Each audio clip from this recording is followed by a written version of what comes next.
Hey, it's me.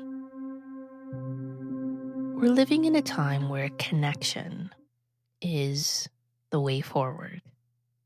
Not only connection between people or nations, connection inside ourselves. In the old age of duality, the outer world held all the differences, religions, nations, cultures. While inside, people often felt pressure to conform, to keep individuality hidden. Now the shift is moving in the opposite direction. Outward divisions are losing importance, and what matters most is the inner link to spirit, the deeper current of life that makes each person unique. In this new age, individuality does not fade. It becomes clearer, more defined.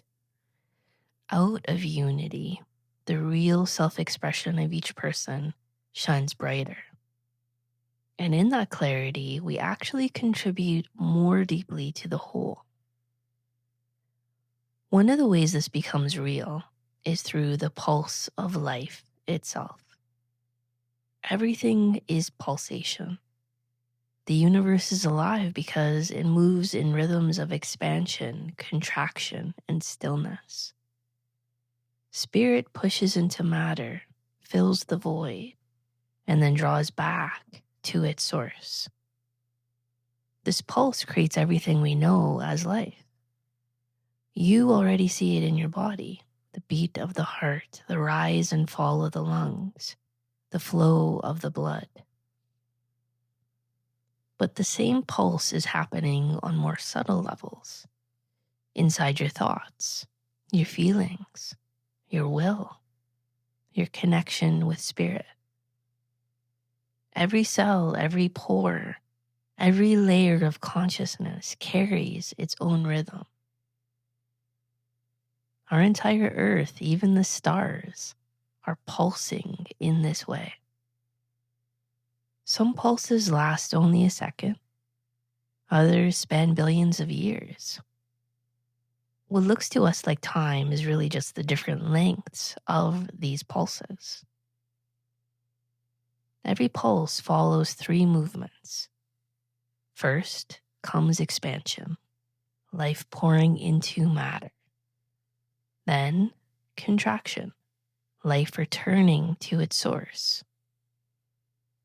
Then a pause, quiet stillness where life regathers before moving again. That same rhythm plays out in your own life. A strong pulse brings health, vitality, creativity, beauty. A weak pulse shows up as illness, struggle, or limitation. What strengthens the pulse? Consciousness, inner will. When the deeper self is motivated to fulfill its task, the pulse grows strong. When there's resistance or hesitation, the pulse weakens. A shortened lifespan often reflects this weakening, as does the fading of energy or joy. This means that how we live, the intentions we hold, and the fears we face all shape the rhythm of our pulse. Sometimes we long for a fuller flow of life, but unconscious parts of us block it. Old fears, hidden beliefs, or unacknowledged aspects of the self get in the way. To free the pulse, those parts need to be brought into awareness. We need to meet what we've pushed aside. Body, mind, and emotions each carry their own false needs when we're avoiding something inside. Food, substances, distractions, these are ways the body or mind tries to escape.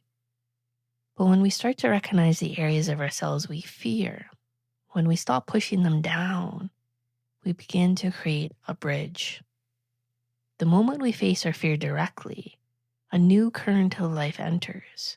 A new pulse begins, filling us with energy that wasn't available before. This is the deeper work of the new age, of new earth. It's not enough to polish the conscious mind to keep the surface looking pure or good. That may have been all humanity could handle in the past.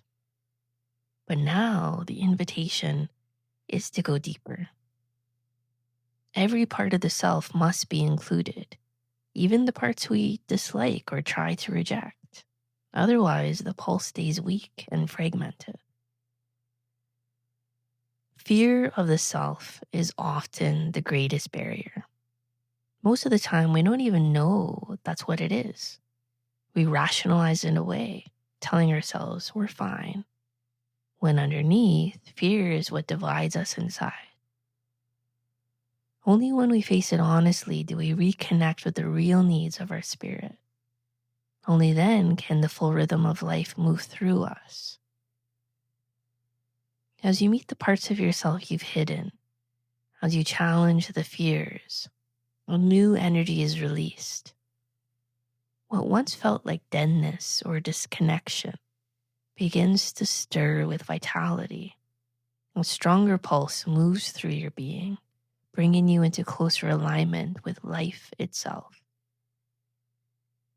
This is why self-exploration matters. It's not about judging the hidden parts. It's about bringing them home. No part of you can be denied if you want to live fully. To deny any part gives it power over you. It will show up in indirect ways, draining your vitality or clouding your clarity. But when you accept it and let it be transformed, the pulse grows steady and strong. And in that rhythm, life becomes fuller, clearer, more real. Love you. Connect soon.